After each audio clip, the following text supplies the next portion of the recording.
آپ نے فطرت کے بارے میں کہا کہ اس میں ہماری یعنی کہ شروع سے ہم میں شامل ہوتے ہیں. جس طرح آپ نے عدل کی بات کی, اس میں اگر مثال لے لیں, ایک ایسا شخص کسی ایسے ماحول میں پیدا ہوا ہے, پلا بڑا ہے, جہاں پہ عدل کا کانسیپٹ ہی نہیں ہے اس گھرانے میں, اور اس کا ایکسپوجر وہیں تک لمیٹیڈ ہے, تو وہ تو کبھی زندگی میں عدل کے بارے میں سوچے گا بھی نہیں. تو فطرت اور یہ جو انسان کا سوشل کنسٹرکٹ ہوتا ہے, اس کے درمیان کیا ایسی لائن ہوتی ہے کہ یہ فرق کر دے دونوں کے بیچ میں؟ بہت اچھی بات کی آپ نے. فطرت میں عدل موجود ہے اس شخص کے بھی, وہ اس کا عملی طور پر اظہار کرتا رہے گا. اس کو قرآن مجید نے سورہ مطففین میں ایڈریس کیا ہے کہ جب ہم خود تولتے ہیں کسی کے لیے تو کم کر لیتے ہیں, اپنے لیے کبھی نہیں چاہتے کم تلوانا. تو جو آدمی کسی بھی ماحول میں ہو وہ اپنے لیے کم از کم عدل چاہ رہا ہوتا ہے, تو عدل موجود ہوتا ہے. ایک تو یہ بات سمجھ لیجیے. کہ دوسری بات یہ جان لیجیے کہ کچھ چیزیں ہماری پالش ہوتی ہیں معاشرے کی وجہ سے, اور کچھ ڈیمیج ہوتی ہیں معاشرے کی وجہ سے. مثلاً لائن میں لگنا بھی عدل کا تقاضا تھا, لیکن ہماری معاشرت میں لائن میں لگنا نہیں سکھایا. کیوں؟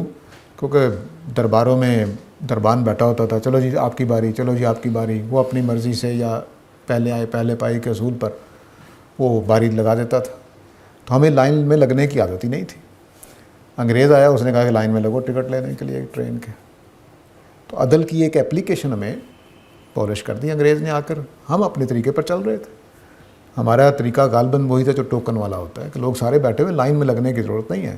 دربان کو پتہ ہے یہ پہلے آئے تھے, یہ بعد میں آئے تھے, وہ اسی حساب سے بلاتا رہتا ہے, یا اہمیت کے اعتبار سے بلا لیا. یہ بھی عدل ہوتا ہے کہ ایک آدمی کو ایمرجنسی ہے, اب ہسپتال میں آپ چلے جائیں, ایک کا خون بہہ رہا ہے اور ایک اطمینان سے بیٹھا ہوا ہے, تو ٹوکن پر کس کو پہلے جانا چاہیے؟ اب ٹوکن توڑنا پڑے گا کہ یہ آدمی مر جائے گا 10 منٹ بعد, اس کا خون بہہ رہا ہے. تو عدل بھی ہوتا ہے. تو عدل صرف لائن میں لگنا عدل نہیں ہے. عدل ایک ایسا تصور ہے کہ جو کبھی لائن میں لگنے میں پورا ہو رہا ہوتا ہے, کبھی پہلے آنے میں ہو رہا ہوتا ہے. تو لائن توڑنی پڑ سکتی ہے عدل کے لیے. تو عدل اصل کانسیپٹ ہے, لائن میں لگنا. اب میں نے کئی سوشیالوجی کتابوں میں پڑھا ہے کہ ہم نے سکھایا دنیا کو لائن میں لگنا, جو بیسٹ کتابیں لکھتے ہیں. بھائی لائن میں لگنا نہیں چیز, اصل چیز عدل ہے. کبھی لائن توڑنا عدل ہوتا ہے, کبھی لائن میں لگنا عدل ہوتا ہے. تو عدل کرنا پیش نظر ہے, نہ کہ لائن میں لگنا. تو یہ ریفائن ہو جاتا ہے, اس کی اپلیکیشن کی فارمز آ جاتی ہیں, سوسائٹی یہ سکھا رہی ہوتی ہے اور ڈیمیج بھی کرتی ہے. جیسے میں نے ابھی ان کے سوال کے جواب میں کہا کہ ہم جھوٹ بولنے اور چغلی کرنے میں اتنے عادی ہو گئے ہوئے ہیں کہ ہماری فطرت بیچاری سوئی رہتی ہے.